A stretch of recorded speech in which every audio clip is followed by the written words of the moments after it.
Rosalie Linwood did not flinch. Not when Conrad's voice carried across Mrs. Hartley's parlor, loud enough to stop 3 separate conversations at once. Not when the pianist's hands lifted from the keys in the middle of a Schubert impromptu. Not when she felt, rather than saw, every head in the room turned toward her with the particular attention that belongs only to witnessed disasters. She set her punch glass on the nearest table with the exact care she always gave to delicate things.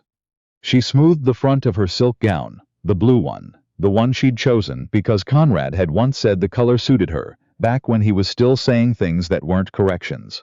And then she looked at her husband, not with hurt, not with the blazing fury that the room was perhaps expecting, but with the same steady regard she might give a piece of business correspondence that had arrived with unwelcome news. "I understand," she said, quiet, clear, addressed only to him. Then she turned and walked out of Mrs. Hartley's parlor. Not quickly. Not with the stumbling urgency of a woman undone. She walked the way her mother had taught her to walk in rooms full of people who were watching. Spine correct, chin level, each step deliberate enough to be read as intention rather than retreat. She walked past the Drummond sisters, who had stopped mid-conversation. She walked past Judge Reeve, who had the grace to look at the floor. She walked past the long console table with its arrangement of hothouse roses. White, which was Conrad's mother's preference, not hers, and she did not let herself look back. The front hall was empty. The footman held her coat without a word. He was a young man, new to the household staff, and his face had gone carefully blank in the manner of someone who understands that what they've just witnessed will be discussed in servants' quarters for months. "Thank you," Rosalie said to him, because she thanked people, she always had. She walked out into the February cold. She had known something was wrong long before that evening. She had known the way you know things you cannot yet name, a particular quality to Conrad's silences over the past 3 months. The way Claudette Morel always managed to be standing near him at every social engagement they attended. The 3 occasions when Rosalie had begun a sentence and watched her husband's attention move elsewhere before she reached the end of it. She had said nothing. She had learned early in their 3-year marriage that saying something too precisely, too soon, cost more than it was worth. They had married in the spring of 1879, when Rosalie was 24 and Conrad was 35, and her father's business had needed the connection rather urgently. There had been no cruelty in it. Conrad was not a cruel man. He was distracted and occupied, and constitutionally unable to understand that a room full of people could contain needs other than his own. But he was not cruel. Rosalie had gone into the marriage without illusions and had found, in the first year, that the absence of illusions was actually a reasonable foundation for a working life together. What she had not anticipated was that the working life would be entirely invisible. She had organized Conrad's correspondence. She had managed the household accounts, which had been in considerable disarray when they married. His housekeeper, Mrs. Waverley, was loyal but overwhelmed, and no one had thought to question the arrangement until Rosalie arrived, and quietly, over the course of one winter, rebuilt the whole system from the ledger outward. She had managed the guest lists, the charitable subscriptions, the careful navigation of Philadelphia society's particular hierarchies. Who preceded whom into a dining room, whose family feud was old enough to be observed, and whose was recent enough to be navigated around. She had done all of it without being asked, because it needed doing, and because she had been raised to do necessary things without requiring an audience. Conrad had received the benefits the way you receive warmth from a fire you didn't build, gratefully, unthinkingly, without once asking where the wood came from. Jasper had the carriage waiting. He always did. In 3 years he had never once been late, and he had always seemed to know when an evening was going to end differently than it began. He stood up when he saw her coming alone through the front gate. "Mrs. Linwood," his voice was careful. "Home, please, Jasper." She climbed in without assistance, not because she didn't need it. The carriage step was icy, but because she needed her hands to be occupied with something, and gripping the doorframe was something. He didn't ask where Mr. Linwood was. Jasper was a man of considerable discretion, and on cold February nights in Philadelphia, sound carried in particular ways, and parlor windows were sometimes less solid than they appeared. She rode home in silence. The city went past the carriage window in long pools of gaslight, the brick fronts of the row houses, the bare trees along the avenue, a man in an overcoat walking a dog that had no interest in cooperating. The sky was the deep charcoal of a Philadelphia winter night without stars. She had 3 miles. She used them. By the time Jasper pulled up to the house on Spruce Street, she had made the relevant decisions. She was composed in the way that comes not from the absence of feeling, but from having moved through it fast enough that what remained on the other side was simply clarity. Mrs. Waverly opened the door before Rosalie could reach it. The woman's face registered something, not surprise, not quite, but a braced quality, as though she had been standing there for the past half hour, preparing herself for exactly this. "I'll need your help with some packing," Rosalie said.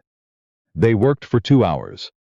Rosalie was systematic. She had always been systematic, even in grief, even in the particular sharp grief of discovering that a life you had maintained with considerable effort had not, in the end, been recognized as yours. She took her mother's leather journal, the one with the pressed violet, between pages 42 and 43, the one that smelled still, faintly, of the lavender sachets her mother had kept in her writing desk. She took the 3 books that had her maiden name inscribed inside.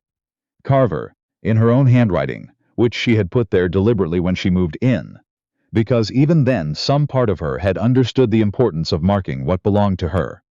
She took her personal correspondence. She took the household ledger she had been keeping for 3 years, not as evidence, simply because it was her creation and her record, and she had made every entry herself in her unhurried hand. She did not take the music box Conrad had given her on their first anniversary. It played a piece of Chopin she had loved at 20, and no longer felt the same way about. She left it on the mantel in her sitting room where it had always been, and she did not let herself stand in front of it for longer than one deliberate breath. She sat at her writing desk and wrote a letter. 6 sentences. Her second draft was the one she kept. The first had included a 7th sentence that was honest but unnecessary, and she had decided that unnecessary honesty served no one in this particular moment. She left the letter where it would be found in the morning. "Where will you go?" Mrs. Waverly asked, when the 2 small trunks were strapped and waiting in the front hall. "My aunt's on Pine Street." Rosalie pulled on her coat. "I'll need Jasper." Mrs. Waverly nodded once, with the expression of a woman who has been holding her breath for 6 months and has just been permitted to exhale. Aunt Temperance's house on Pine Street was narrow and gaslit, and smelled permanently of coffee and old paper, and the particular dry warmth of a house where someone has been reading by the fire every evening for 20 years. Temperance Carver had been widowed at 31 and had spent the 3 decades since building, as she put it, a life that fit her, which meant a house full of books, and a small reliable income from her late husband's investments, and the company of exactly the people she chose to keep. She opened the door herself at 2:30 in the morning, which told Rosalie that she had been awake and waiting. Temperance looked at the trunks. She looked at Rosalie's face. She asked nothing. "I'll need a room," Rosalie said. "You have one," Temperance said, and stepped aside. Conrad returned to the Spruce Street house at 11:30 that evening to find it dark. He told himself she would be there. He had half composed, on the carriage ride back, a version of the conversation they would have. Measured. Reasonable, the kind that ended in a practical arrangement between practical people. He climbed the stairs. He went to his own room. He did not sleep. By morning, he had found the letter. 6 sentences, signed with her maiden name Rosalie Carver. He read it twice. He counted the sentences the second time, as though the number contained information he'd missed. "The household accounts are current through the end of the quarter. Mrs. Waverly has the arrangements for March provisioning. There is nothing left undone." She had written that. There is nothing left undone. At 2 in the morning, while she was packing to leave, she had made sure of it. He set the letter down and stood in her sitting room. A room he had not entered in, he realized, several months, and looked at the music box on the mantel. He looked at the space on the wall where the small watercolor had been. He looked at the empty hook on the wardrobe door and thought about the music box she had left, and the things she had not left, and what the difference between them meant. He stood there for a long time. The household took 3 days to begin showing him where she had been. Day 1. He could not locate the Deering contract file, which he needed before a Thursday meeting with the county assessor. He spent 40 minutes looking. Mrs. Waverly found it in 15, in the cabinet Rosalie had reorganized the previous October. Cross-referenced, dated, perfectly legible. He stood with the file in his hand and thought about the woman who had built the system and the fact that he had lived inside it for 3 years, without once asking how it worked, or who had made it work. Day 2. A dinner invitation arrived, addressed jointly to them both. He had no idea whether he had already accepted or declined on behalf of them, or what else might be pending in the correspondence. Rosalie had managed as a matter of course. He found the correspondence file in her sitting room. Everything noted in her even handwriting. There were 11 outstanding social obligations he had known nothing about. Day 3, Phineas Webb came to call. Webb was a lawyer and an old friend, and a man constitutionally incapable of saying a comfortable thing when an honest thing was available. He sat in Conrad's study with a glass of untouched bourbon and looked at Conrad with the expression of a man who has decided to spend whatever goodwill he has accumulated. "You made a public spectacle of a woman who did nothing to deserve it," Webb said. "In front of Judge Reeve and the Drummond sisters, and approximately 40 people, who will be discussing it for the remainder of the winter season."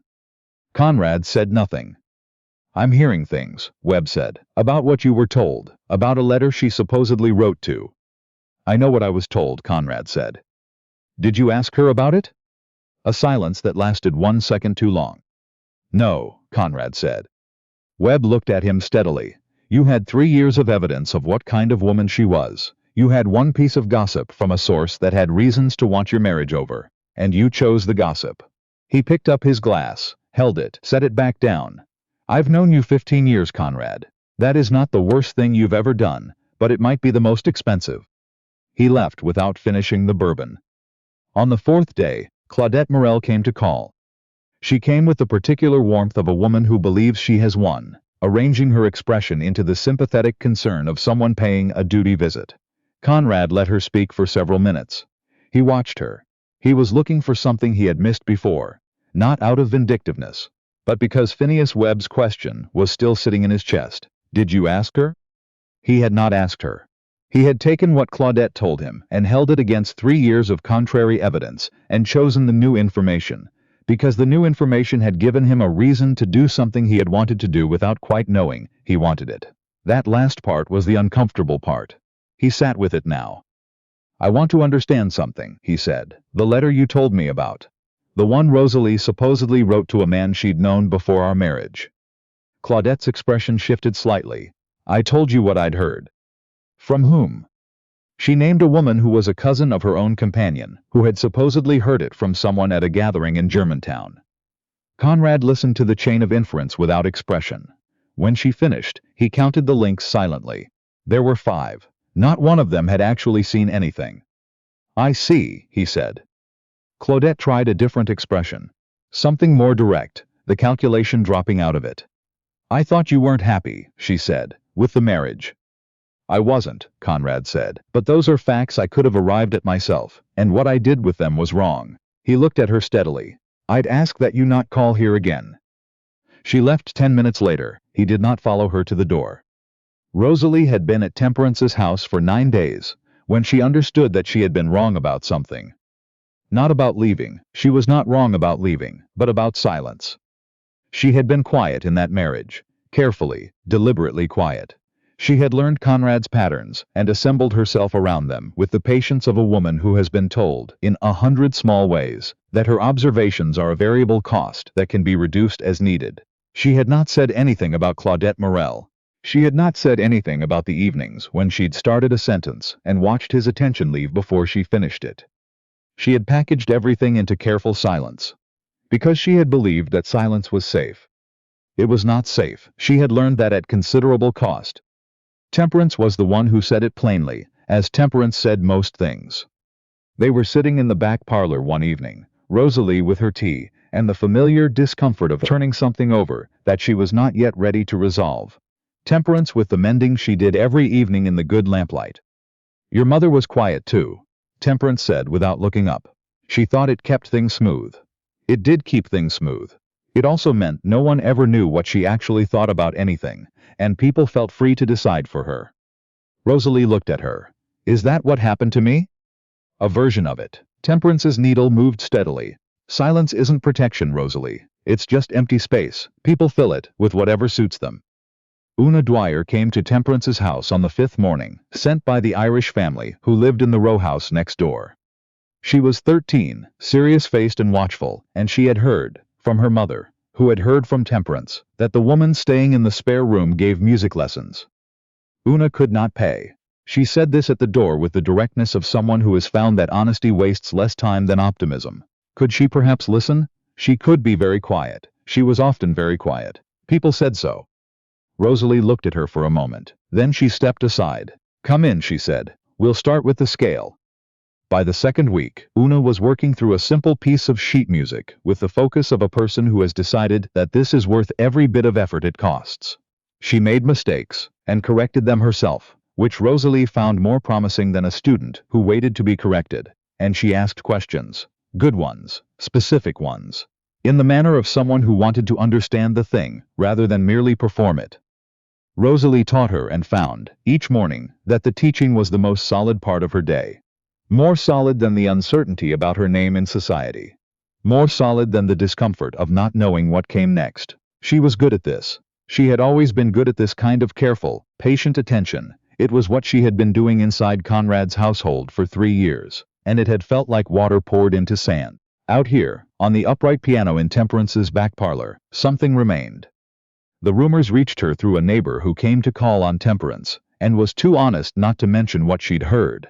That Claudette Morel had been saying, in the careful way she said things, that there had been reasons behind Conrad's decision, that Rosalie had given him cause, that there were letters. Rosalie sat with this for one evening. Then she wrote to Judge Reeve. She had met him 4 times in 3 years of social engagements. He had been at Mrs. Hartley's parlor the night of the announcement, and she had seen his expression in the moment. Not the hungry attention of someone collecting material for gossip, but something closer to the discomfort of a man witnessing an injustice he does not yet have standing to address. She wrote him a letter of precise facts, her own conduct, her own record, the nature of what had actually happened, and what the evidence showed. She asked only that he be willing to know it, and that if he found it credible, he would be willing to receive her at his convenience. She said nothing against Conrad, not one word that asked anyone to think ill of him, or take action on her behalf that involved him at all. She separated herself from the matter of him so cleanly that the letter read almost like a legal argument. She was not asking to be seen in relation to what had been done to her. She was asking to be seen. She sealed it, addressed it in her own handwriting, and walked it to the post herself. Judge Reeve held the meeting on a Thursday. He sent notes to 8 households and stated, simply, that he had a matter of public record he wished to address. He did not explain the purpose. He did not need to. 16 people arrived, and all of them understood, from the quality of his invitation, that the courtesy of their attention was not optional. Rosalie went with Temperance. She saw Phineas Webb in the corner, who gave her a nod of the kind that conveys both respect and apology in a single motion. She saw the Drummond sisters, who had the grace to look uncomfortable. She saw Conrad, standing near the window, in plain clothes, without any of the social assurance she had spent 3 years watching him project. He had come without anyone to witness him arriving. He had come to do something difficult, and had arranged none of the usual cushions around it. Judge Reeve spoke plainly, as he did everything. He stated facts. He said the account circulating about Mrs. Rosalie Linwood's conduct was not supported by a single verifiable piece of evidence. Not one. He said that what he had found was a story built and circulated for purposes that had nothing to do with truth. He said that during her 3 years as mistress of the Linwood household, Mrs. Linwood had conducted herself with a level of competence and integrity that reflected well on her. And not, he paused here to let the weight of it settle, on the household that had failed to recognize it adequately. Then he stepped aside. Conrad moved to the front of the room. He did not look comfortable. He had apparently decided that comfort was not the appropriate quality for this particular task. "What I did at the Hartleys was wrong," he said, without performance. "It was wrong in what I said, wrong in where I chose to say it, and wrong in what I allowed myself to believe without asking a single question. Rosalie Linwood gave me no cause. The account that led me to act the way I did was false. I have confirmed it was false. And the only place to correct the public record is publicly, in front of the same people who witnessed the damage." He looked at her once, directly, without pretense, and then looked back at the room. "She deserved none of what I did. I want that to be the version of events this room carries forward." The room held very still. Phineas Webb said quietly into the silence, "That took something, Conrad." Conrad said, "It should have happened sooner." He came to Pine Street the following week. No letter first, no warning. Just the sound of a horse outside and Temperance at the door. And then his voice, and Rosalie, who was at the piano with Una, stilled. She finished the measure they were working through. She asked Una to practice the right-hand passage 3 times. Then she went to the front hall. He was standing outside, plain coat, no hat, the expression of a man who has rehearsed nothing and arrived anyway. "I came to say something," he said. "I can say it here if you'd prefer." "You can come in," she said. They sat in Temperance's front parlor. Temperance found somewhere else to be with her customary efficiency. He said what he had come to say. He said it without the social ease he usually wore, which was itself information. He said he had understood, in the week since that evening, that what had gone wrong between them was older than one parlor and one piece of gossip. That the distance in the marriage had grown, because he had not paid attention to it, had not considered that a woman sharing his house might have interior weather of her own that deserved acknowledgement. He said, "I don't know that I gave you a marriage worth staying in." She looked at him for a long time. "You didn't," she said. "That's honest, and I appreciate it." He said he would like to begin again, if she would consider it, on different terms, whatever terms she named. Rosalie looked at her hands. She thought about the 3 years. She thought about the correspondence cabinet, the ledger, the accounts current to the last penny on the night she left. She thought about Una in the next room, faithful to the 3 repetition rule, working through the passage with the determined focus of a girl who has decided she will be good at this. She thought about the literary circle on Tuesday evenings, the 8 music students, the particular feeling of being in a room where her opinion was the point rather than the variable. She looked at Conrad and she told him the truth. "I'm not coming back," she said. He said nothing. His hands flat on the table did not move. "Not from anger," she said. "And not from punishment. I want you to understand that." She held his gaze steadily. "I am saying it because in 3 weeks I have become more myself than I was in 3 years, and I am not going to trade that back. I know what I am good at. I know that I need a life where those things are mine. Not borrowed from your household, not permitted by your schedule, mine. And I haven't built that fully yet. But I am building it, and I will not stop." "I'm not asking you to stop anything," he said. "I know," she said. "But houses have gravity. Marriages have gravity. Things get absorbed into them without anyone deciding that should happen. I watched it happen to me once, and I will not let it happen again." A long silence. Outside on Pine Street, a cart moved past. Through the wall the piano began again, Una faithful to instruction.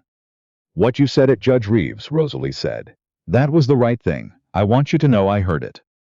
"Did it help?" "It helped my name," she said, "which matters. I won't pretend otherwise." She paused. "But it doesn't change what I know about myself now, and I'm not willing to put that down." He nodded, slowly. Not the nod of a man who has gotten what he came for, the nod of a man who is learning, at considerable cost, how to hear a no without treating it as the opening position of a negotiation. He stood. He picked up his coat. At the door he turned once. "The music box," he said. "On your mantel. I'd like to send it." "It belongs to you," she said. "It was chosen for you." She looked at him steadily. "I left it deliberately. The things I took were mine before you. The music box was a gift, and I didn't want to carry gifts out of that house. The leaving of it said something I meant to say. Let it stay where it is." He looked at her for a long moment. Then he put on his hat and walked out into the winter afternoon. She watched the door close. She stood in the front hall for a count of 5 breaths. Then she went back to the piano. Una looked up. "Was that him?" "Yes," Rosalie said.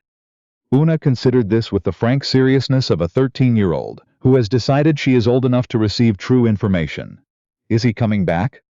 "I don't think so," Rosalie said. "Not here." Una nodded once, as though this confirmed something she had already determined was the likely outcome, and turned back to her music. By April Rosalie had 8 students. Una was her best, which Rosalie told her directly, in the matter-of-fact manner she had always believed children deserved. And which caused Una to stand fractionally straighter for the rest of the lesson, without acknowledging that she had done so. The literary circle met on Tuesday evenings. Rosalie had been asked to lead the discussion of 2 books, which she had done with the precision of a woman who has spent years having opinions she was not asked for, and has now been given a room where opinions are the entire point. Her name in Philadelphia was clear. Judge Reeve had seen to that, and the story Claudette Morel had been circulating had nowhere left to go, once the accurate version was in circulation, replaced, cleanly by the true one, stated plainly in front of enough witnesses to carry it. Claudette had grown quieter that spring. It was a quietness that was its own kind of answer. Jasper sent a note through Mrs. Waverly in March, asking if Mrs. Linwood had any need of a driver on the days she traveled to students on the other side of the city. The note was careful in its phrasing. It was not an offer to leave his position, merely a statement that his Thursday and Saturday afternoons were available, and he preferred they be put to good use. She wrote back, "Thursday at 2 if it suits. I am grateful." Conrad did not call again that spring. She had not expected him to, and found that the not expecting was itself a form of freedom. She did not have to brace for anything, which left more room for the things in front of her. On a Saturday in late April, Temperance said, over coffee, without looking up from the newspaper, "You seem different." "Different how?" Rosalie said. "Less careful." Temperance turned a page. "You used to hold yourself like you were about to be asked to justify yourself at any moment. You don't do that anymore." Rosalie thought about that. She thought about the 3 years of measured silence. The carefully assembled version of herself that had occupied that house on Spruce Street without ever quite inhabiting it. She thought about the night she had packed 2 trunks and left the accounts in order and walked out into the February cold with her head level and her whole self intact. She thought, "I was 24 when I went in. I am 27 now, and I know what I am made of." That knowledge had cost something real. She did not pretend it had not. She was not happy in the uncomplicated way that required nothing to have gone wrong. She had never been able to maintain a version of events she knew to be incomplete. And the incomplete version here would be the one where she was only wronged and never complicit in her own disappearance. Both things were true. The silence that had seemed like patience had been, in the end, a kind of surrender. Holding that honestly, without excusing him and without excusing herself either, was the actual work. It was harder than anger. It was also more useful. But underneath all of it, she was steady, grounded in a way she had not been in years. She had chosen this, not from desperation, not from the absence of other options. She had looked at Conrad in Temperance's parlor and understood that the offer was real, and she had said no anyway. That was the thing that could not be taken from her now, the choosing, the clear-eyed, unafraid choosing of her own life over a returned version of the old one. The piano was waiting in the back room. Una would arrive at 9, 3 minutes early, primer in hand, serious-faced, and ready, which was its own kind of answer about what the lessons had come to mean to both of them. Rosalie picked up her coffee. Outside the window, Pine Street was doing what it always did on Saturday mornings. The vegetable seller with his cart, the 2 children from the next block taking turns on the same bicycle with concentrated ineptitude. The calico cat sitting on the same front stoop. It had occupied for 3 weeks without any apparent intention of reconsidering the arrangement. She watched it and felt very clearly that this was her window now, her view, her morning.